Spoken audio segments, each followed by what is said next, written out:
ভারতে উগ্র হিন্দু সম্প্রদায়ের নির্যাতনের শিকার বাংলাদেশি মানসিক ভারসাম্য হারানো যুবক কামরুল ইসলাম। ভারতের উগ্র হিন্দু সম্প্রদায়ের কবলে পড়ে চরম নির্যাতনের শিকার হচ্ছেন বাংলাদেশি নাগরিক কামরুল ইসলাম। তিনি মানসিক ভারসাম্য হারানো বলে স্থানীয় সূত্রে জানা গেছে। কামরুল ইসলামের বাড়ি বাংলাদেশের সিলেট জেলার জকিগঞ্জ উপজেলার লামারগাম এলাকায়। তিনি রায়পুরি সাহেব বাড়ির পশ্চিম পাশের বাসিন্দা। তার বাবার নাম আতাহুর রহমান এবং মায়ের নাম হাসনা বেগম।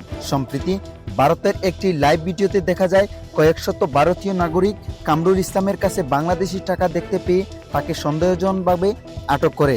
এরপর তাকে ঘিরে ধরে শারীরিক ও মানসিক নির্যাতন চালানো হয়। ভিডিওটি সামাজিক যোগাযোগ মাধ্যমে ছড়িয়ে পড়লে বিষয়টি নিয়ে বাংলাদেশি নাগরিকদের মধ্যে ব্যাপক উদ্বেগ ও ক্ষোভের সৃষ্টি হয়। অভিযোগ রয়েছে, মানসিক ভারসাম্য হারানো এই বাংলাদেশি নাগরিককে এখনো দেশে ফেরত আনার বিষয়ে ভারতের বিজিবি অথবা স্থানীয় প্রশাসনের পক্ষ থেকে কার্যকর কোনো উদ্যোগ দেখা যায়নি। স্থানীয়রা জানান, কামরুল ইসলাম আমাদের এলাকার সন্তান এবং তিনি দীর্ঘদিন ধরে মানসিক ভারসাম্যহীন অবস্থায় রয়েছেন। এমন একজন অসহায় মানুষকে এভাবে নির্যাতনের ঘটনার নিন্দা ও প্রতিবাদ জ্বর উঠেছে। এ ঘটনায় দ্রুত কামরুল ইসলামকে নিরাপদে দেশে ফিরিয়ে আনার জন্য সংশ্লিষ্ট কর্তৃপক্ষের কাছে হস্তক্ষেপ কামনা করেছেন এলাকাবাসী ও সচেতন মহল।